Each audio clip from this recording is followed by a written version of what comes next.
괴이한 존재들이 있어요. 제주도에서. 특히 제주를 대표하는 괴이한 것들이 이미 다 보셨던 것들이에요.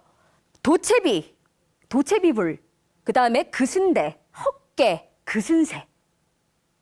이런 게 굉장히 괴이한 존재들입니다.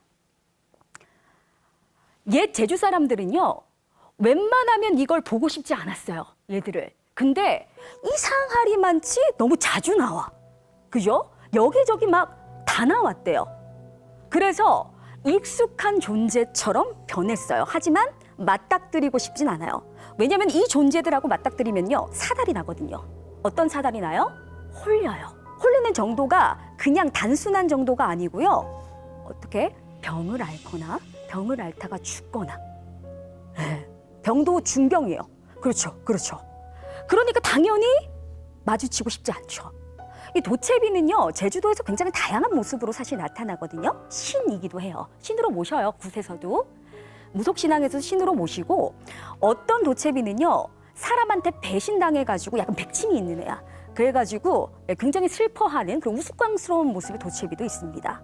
근데 이 도채비가요, 괴이한 존재들이라는 영역 안에 딱 들어오면요, 너무나 위험한 존재가 돼요. 사람을 삽시간에 홀려가지고요, 길을 잃게 만들고 엉뚱한 곳으로 헤매이게 한 다음에 죽게 만드는 존재가 도채비입니다. 그런 이야기 다 들어보셨잖아요. 그리고 그순대는요, 어르신들이 그순대 보고 뭐라고 얘기하냐면요, 왁왁할 만큼 컴컴하다라고 하세요. 왁왁할 만큼 컴컴하다. 사이즈가 어느 정도 되냐면요, 머리는 하늘에 있대요. 그리고 발은 땅에 있대요. 어마장장하게 크죠. 근데 얘가 사람 다니는 길목에 늘 서 있어요. 어떻게? 가다를 벌리고. 근데 사람이라면 보통 길을 가는데 사람 시야가 일정하게 정해져 있잖아요. 그럼 그순대를 볼 가능성이 클까요, 적을까요? 적죠. 엄청나게 큰데 걔 언제 이렇게 올려다보고 있고 언제 이렇게 내려다보고 있어요. 문제는 이 그순대가 이렇게 다리를 벌리고 서 있는 길목에 사람이 그순대가 있다는 걸 알지 못하고 다리 사이를 지나가잖아요. 무조건 병으로 시름시름 앓다가 죽어요. 그런 존재가 그순대입니다. 그래서 어르신들 중에는 얘기 들으러 가면 이 그순대를 보고 동대문 같다. 느낌 오시죠? 남대문 같다. 이렇게 표현하셔요. 그 다음에 그순새로 넘어가 볼게요. 비슷한 말이니까. 하지만 다른 존재입니다. 그 주쟁이라고 혹시 아세요? 주저리. 이 집 갖다가 적당하게 양쪽으로 묶어가지고 우산 모양으로 만들어 놓는데 곡식 더미 같은 거요. 비에 젖거나 오염되지 말라고 이렇게 덮어두는 이형 같은 거. 그걸 주쟁이라고 하거든요. 그걸 쓰고 다닌대. 근데 그걸 쓰고 다니면서 팔락팔락 날아다닌대요. 그러다가 누구 하나 딱 걸려서 그 얼굴에 확 붙으면 그때서부터 정신을 놓는 겁니다. 홀리는 거예요. 그리고 목을 매다고 죽습니다. 그런 존재고요. 헛개는 헛것의 제주 방언인데요. 귀신이에요. 없어요. 뭐가 없을까요? 다리가 없어요. 그렇죠.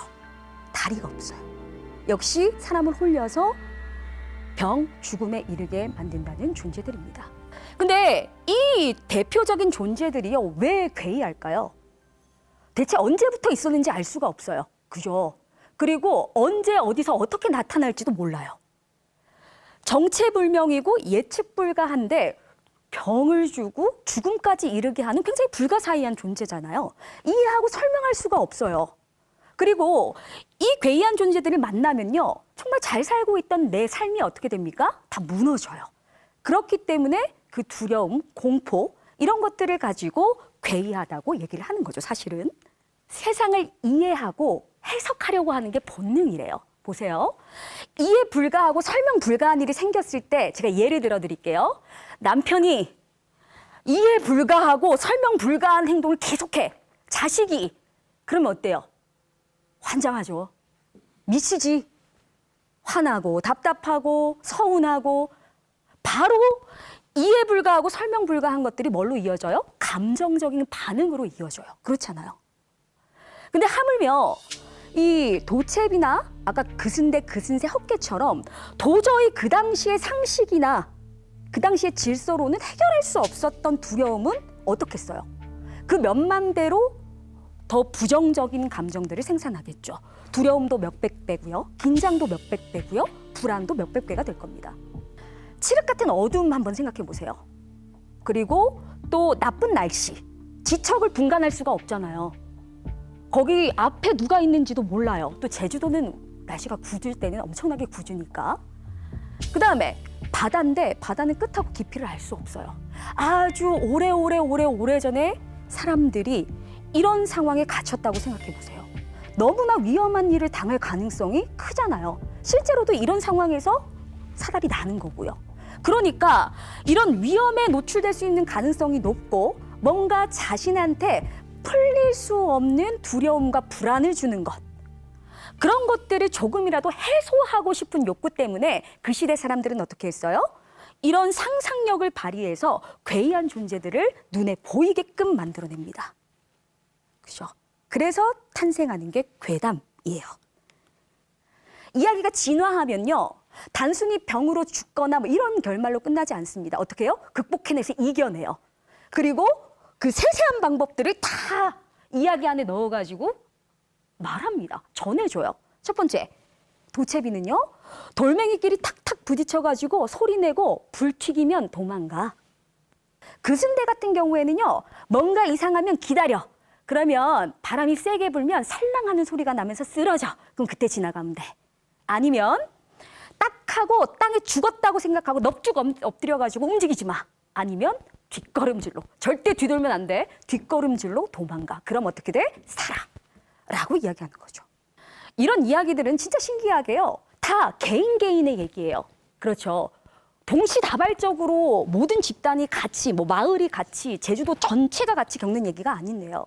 근데 그 얘기가 하나하나 모이기 시작합니다. 옆집의 순이네는 뒷집의 영혼에도 야, 저 마을에, 야, 옆에 옆마을에 이렇게 하면서 오랜 시간 동안 이야기가 모아지는 거예요. 그러다 보니까 이런 정보들이 어떻게 돼요? 집단 지식을 형성하는 겁니다. 이런 것들을 알면 괴이한 존재들에게 더 이상 뭐 하지 않아도 돼요? 당하지 않아도 되는 거예요. 불안, 두려움, 긴장을 이겨낼 수 있는 거예요. 신기하시죠? 그래서 이게 이 괴이한 존재들을 길들여가는 방법, 그리고 두려움을 이겨내가는 방법입니다. 특히 이 괴이한 존재들 같은 경우에는 제주에서 옛 사람들, 옛 제주 사람들하고 아주 오랫동안 같이 있어 왔잖아요. 근데 시대가 변하잖아요. 시대가 변하면서 환경도 변해요. 그래서 전기가 들어오고 거리마다 가로등이 탁 켜집니다. 더 이상 칠흑같이 어둡지 않아요. 그러면 누구도 나오지 않아요? 도채비도 안 나오고요. 그 순대도 안 나오고요. 그 순새도 안 나오고요. 헛개가 보일 확률도 적어져요. 이렇게 일상의 질서를 가지고 요 괴이함 자체를 설명할 수 있게 되면요. 더 이상 이 이야기는 필요가 없게 됩니다. 생산되지 않는 거죠.